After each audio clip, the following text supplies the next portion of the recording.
तो स्टार्ट करते हैं वहीं से। यहाँ पे मैं आपको बता रही थी कि एंगल ए एंड बी है जो, वो है एंगल θ1 प्लस θ2 बन जाएगा टोटल θ1 प्लस θ2। तो हमने यहाँ पे लिख लिया angle A and B is equal to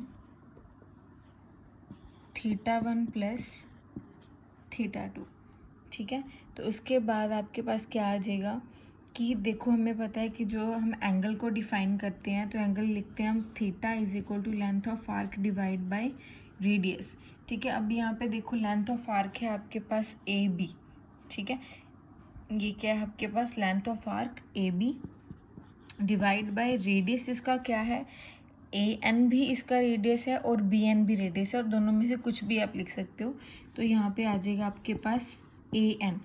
अब देखो ए बी को आप लिख सकते हो A S plus S B, तो हमने यहाँ पे लिख दिया ए बी को A S plus S B divide by A N. ठीक है, तो ए एस की वैल्यू आपके पास है 1 AU और एस पी की वैल्यू भी आपके पास है 1 AU।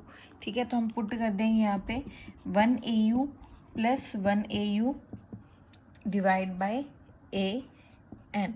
तो इस वाली साइड है एंगल, एंगल टोटल आपके पास है θ1 प्लस θ2। तो ये आपके पास आ जाएगा 2 AU divide by A N. तो ये आपके पास θ1 प्लस θ2। ठीक है, तो यहाँ से क्या आएगा, हमने अगर ए एन की वैल्यू निकालनी है तो ए एन इस वाली साइड चला जाएगा। A N is equal to 2 AU divide by θ1 plus θ2। तो AU की वैल्यू हमें पता है, जो 1 AU है वो किसके इक्वल है 1.5 इंटू 10⁻11 मीटर। तो यहाँ पे 2 AU है तो 2 से मल्टीप्लाई करोगे तो आपके पास है जो वो आंसर आ जाएगा। मतलब ए एन की वैल्यू यहाँ से आप कैलकुलेट कर सकते हो। ए क्या था आपके पास, अर्थ का पॉइंट था, और जो एन है वो आपके पास नियरेस्ट स्टार या नियरेस्ट प्लैनेट है। तो हमने यही फाइंड आउट करना था डिस्टेंस बिटवीन प्लैनेट और स्टार फ्रॉम दी अर्थ। तो ये हम इससे कैलकुलेट कर सकते हैं। ठीक है, तो ये था हमारे पास पैरेलैक्स मेथड।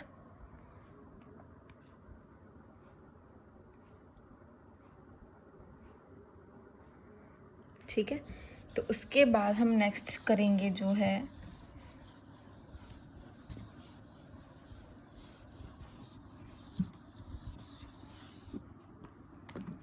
नेक्स्ट जो है वो है हमारे पास स्पेक्ट्रोस्कोपिक मेथड। 7th मेथड है जो, वो है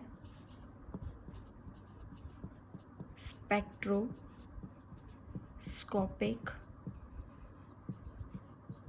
मेथड। ठीक है, तो जो स्पेक्ट्रोस्कोपिक मेथड है बेसिकली हम इसे यूज़ करते हैं स्टार और प्लैनेट का जो डिस्टेंस है अर्थ से मेजर करने के लिए, जो क्या हो ग्रेटर देन 100 लाइट ईयर्स। ठीक है, तो यहाँ पे हम क्या करेंगे, हमारे पास मान लो स्टार है या फिर प्लैनेट है। ठीक है, उसका डिस्टेंस मेजर करना है फ्रॉम अर्थ, अर्थ से डिस्टेंस मेजर करना है which is greater than 100 light years.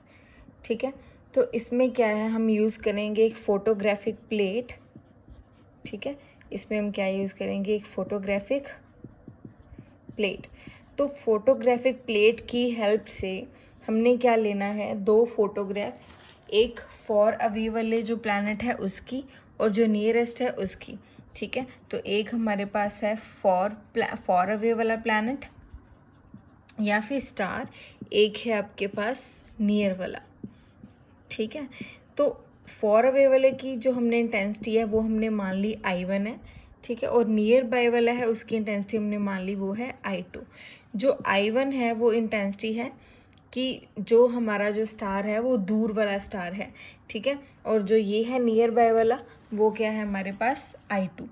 तो जो है I1, ठीक है, इसके कॉरस्पॉन्डिंग हम एक डिस्टेंस डिफाइन करेंगे R1, जो क्या होगा स्टार और अर्थ के बीच का डिस्टेंस। यहाँ पे हम डिफाइन करेंगे R2, स्टार और अर्थ के बीच का डिस्टेंस।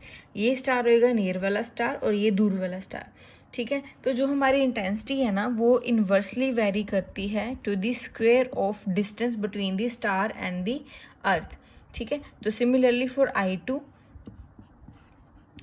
ठीक है। तो देखो R1 क्या है, डिस्टेंस है, तो फॉर अवे वाला हम ले रहे हैं, तो मतलब R1 है जो वो होगा लार्ज, डिस्टेंस ज़्यादा है between the star and the अर्थ, तो इसकी जो इंटेंसिटी है वो क्या हो जाएगी, कम हो जाएगी। इंटेंसिटी क्या हो जाएगी, कम हो जाएगी। इसका मतलब ये है कि I1 इंटेंसिटी अगर कम होगी तो मतलब जो इमेज है वो क्या बनेगी, फेंट बनेगी। इमेज क्या बनेगी, फेंट बनेगी। उसके बाद हमारे पास है R2। R2 क्या है, नियर वाला प्लैनेट और जो अर्थ है, नियर वाला प्लैनेट और अर्थ के बीच का डिस्टेंस क्या होगा, कम होगा, ठीक है, और उसकी इंटेंसिटी क्या हो जाएगी, लार्ज हो जाएगी, क्योंकि इन्वर्सली वेरी कर रहे हैं। तो जो इसकी इमेज है वो आपके पास क्या बनेगी, ब्राइट इमेज, ठीक है, इसकी इमेज क्या बनेगी, ब्राइट इमेज, ठीक है। तो यहाँ से हम क्या करेंगे, हमें पता है कि जो I1 है वो इक्वल है 1/R1 स्क्वायर, सिमिलरली जो I2 है वो है 1/R2 स्क्वायर।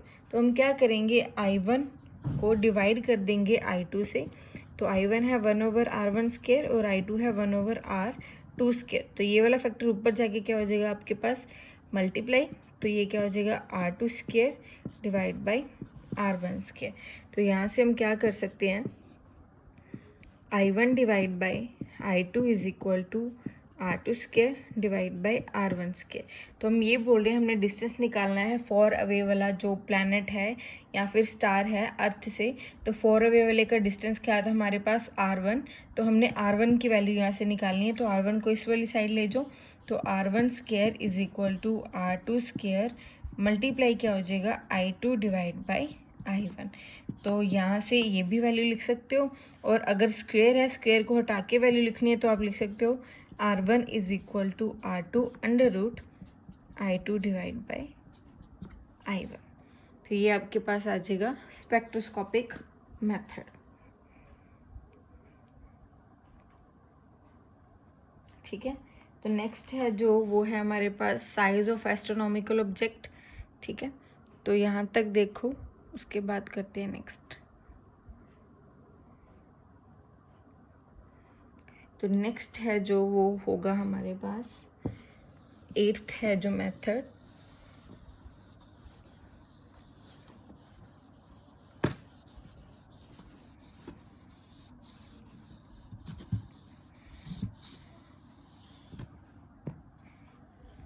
नेक्स्ट है जो वो है हमारे पास size of an astronomical object.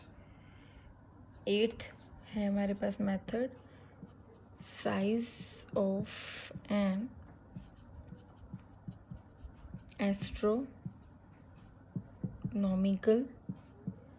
Object, ठीक है। तो बेसिकली हम यहाँ इसमें क्या करेंगे कि हमारे पास मून है, मून का डिस्टेंस हमने देखना है किससे, अर्थ से, ठीक है। मून का डिस्टेंस हमने देखना है यहाँ से अर्थ से, तो वो हम देखते हैं बाय यूजिंग एस्ट्रोनॉमिकल टेलीस्कोप, ठीक है। तो इसमें हम क्या यूज़ करते हैं, एस्ट्रोनॉमिकल टेलीस्कोप।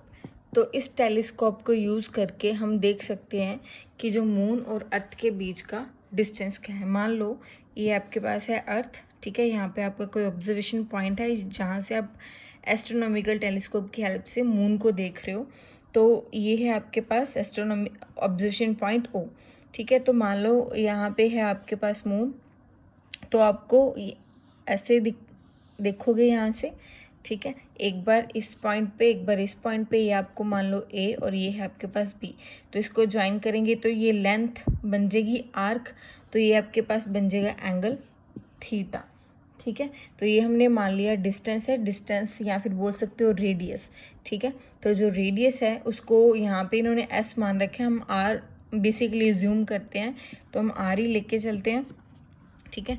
तो angle theta is equal to length of the arc divide bye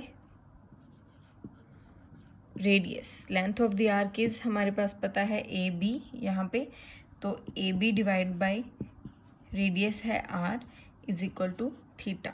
तो यहाँ पे हमने AB निकालना है, ठीक है। तो AB is equal to R theta, ठीक है। अगर लेंथ ऑफ द आर्क आपको पता है तो आप R या थीटा में से एक वैल्यू मिसिंग होगी तो वो आप निकाल सकते हो, ठीक है। अगर ये दोनों वैल्यूज़ पता है तो AB है जो लेंथ ऑफ द आर्क वो निकाल सकते हो। तो ये आपके पास है साइज ऑफ एस्ट्रोनॉमिकल ऑब्जेक्ट। ठीक है,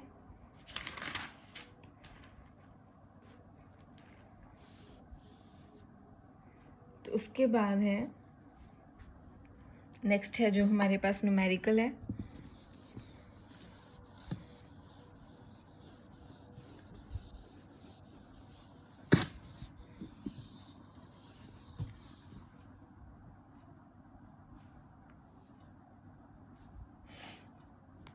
तो जो न्यूमेरिकल है उसने बोला है इसमें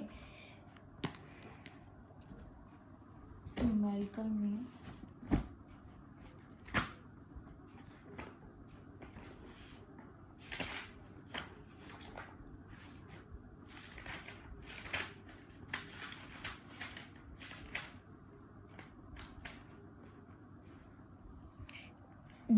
उसने बोला है कि हमारे पास एक ऑब्जेक्ट है, ठीक है, तो वो एंगल सबटेंड कर रहा है।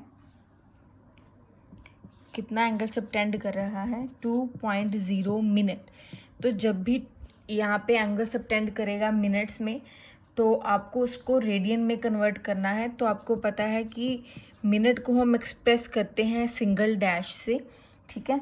तो फिर उसने बोला है कि जो वो एंगल बना रहा है वो किस पे बना रहा है? Radius of the earth 6400 kilometre, ठीक है। तो रेडियस है अर्थ का, ठीक है, किलोमीटर्स में है।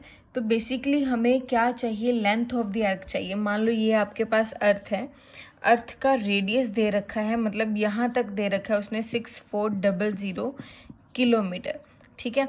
तो बट हमें ये सिर्फ नहीं चाहिए, हमें क्या चाहिए? लेंथ ऑफ द आर्क चाहिए, मतलब टोटल चाहिए। ये ए बी जैसे हम पहले लिखते थे, ये चाहिए। तो इसके लिए हमें क्या करना पड़ेगा? अगर ये 6400 है तो ये भी 6400 होएगा। तो सिंपली हम क्या कर देंगे? इसको 2 से मल्टीप्लाई, 2 × 6400 किलोमीटर। तो ये आपके पास आ जाएगा आर। अच्छा, इसको अगर चेंज करेंगे तो आपके पास आ जाएगा 12800 किलोमीटर, ठीक है। तो इसको किलोमीटर को मीटर्स में चेंज करेंगे तो मल्टीप्लाई करेंगे किससे? 1000 से, ठीक है। तो इसको लिखेंगे 128, कितनी जीरोज हैं? 1 2 3 4 5 इंटू 10⁵ मीटर। अगर इसे स्टैंडर्ड फॉर्म में लिखोगे तो आप लिखोगे 1.28 इंटू 10⁻7 मीटर, ठीक है। तो ये आपके पास आ जाएगा आर, दैट मीन्स ये आपके पास आ गया लेंथ ऑफ द आर्क। उसके बाद हमारे पास क्या है? थीटा गिवन है, theta is equal to 2 minute, ठीक है। तो थीटा को मिनट्स में नहीं, थीटा को रेडियंस में चेंज करना है। तो theta is equal to 2.0 minute है। तो क्या करेंगे? 2 मिनट, 0 पॉइंट के बाद 0 है तो कोई इस खास वो नहीं है। तो क्या आ जाएगा आपके पास? 2 मिनट, मिनट की वैल्यू है आपके पास, इसको लिखते हो डैश, ठीक है। तो मिनट में कितने सेकंड्स होते हैं? हमने लिखा था 60 सेकेंड्स, बट हमने किस में चेंज करना है? इसको डिग्री में चेंज करना है। तो 1 मिनट है वो किसके इक्वल है? 1 डिग्री डिवाइड बाय 60। ये मैंने आपको बहुत बार बताया हुआ है। उसके बाद 2 × 1/60, 1 डिग्री बचा। 1 डिग्री की वैल्यू हमारे पास होती है π/180 रेडियन। अब देखो यहाँ से आपको थीटा की वैल्यू भी पता चल गई और जो लेंथ ऑफ द आर्क है एल, इसे लिख लो, वो भी पता चल गई, ठीक है। तो बेसिकली हमने यहाँ से क्या निकालना है? रेडियस। तो रेडियस निकालने के लिए आपके पास फॉर्मूला है theta is equal to L/r। तो आपने r निकालना है तो r को इस वाली साइड ले जाओ, L/थीटा। L पता चल गया, थीटा पता चल गया, दोनों की वैल्यूज निकालोगे, आंसर आ जाएगा आपके पास, ठीक है। तो ये था हमारे पास फर्स्ट न्यूमेरिकल।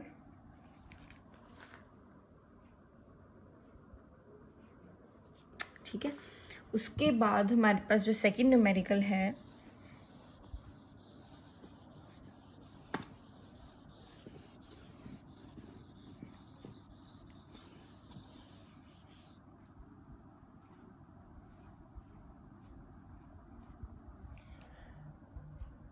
तो जो नेक्स्ट है हमारे पास, उसने बोला है सेकंड न्यूमेरिकल में कि हमारे पास जो मून है वो एंगल एक सबटेंड कर रहा है 57 मिनट का, ठीक है, to the base line of the earth. To the base line of the earth का मतलब है कि जो उसका अर्थ का जो रेडियस होएगा ना उसी पे वो एंगल सबटेंड कर रहा है, मतलब उसका जो रेडियस होएगा वही उसकी क्या होगी, लेंथ ऑफ द आर्क होएगी। तो 57 मिनट है, तो 57 इंटू मिनट को कर दो 1 डिग्री डिवाइड बाय 60, तो यहाँ से आ जाएगा 57 इंटू 1/60। डिग्री को क्या कर दोगे फिर चेंज, पाई बाय 180 रेडियन। अब जो ये था रेडियस यानी कि लेंथ ऑफ द आर्क, वो 6400 किलोमीटर ही दे रखा है उसने। फिर इसको चेंज करने के लिए क्या करोगे, 6400 फिर 1000 से, फिर इसकी जो स्टैंडर्ड फॉर्म लिखोगे 6.4 इंटू 10⁻⁶ मीटर्स आ जाएगा। तो आपको लेंथ भी पता है, आपको थीटा भी पता है, तो यहाँ से आप r is equal to theta is equal to length by r है, तो r निकालना है आपने यहाँ से, तो r इज इक्वल टू l/थीटा। तो यहाँ से आप वैल्यू निकाल सकते हो। ठीक है, तो यहाँ तक का हमारा हो गया आज का टॉपिक फिनिश।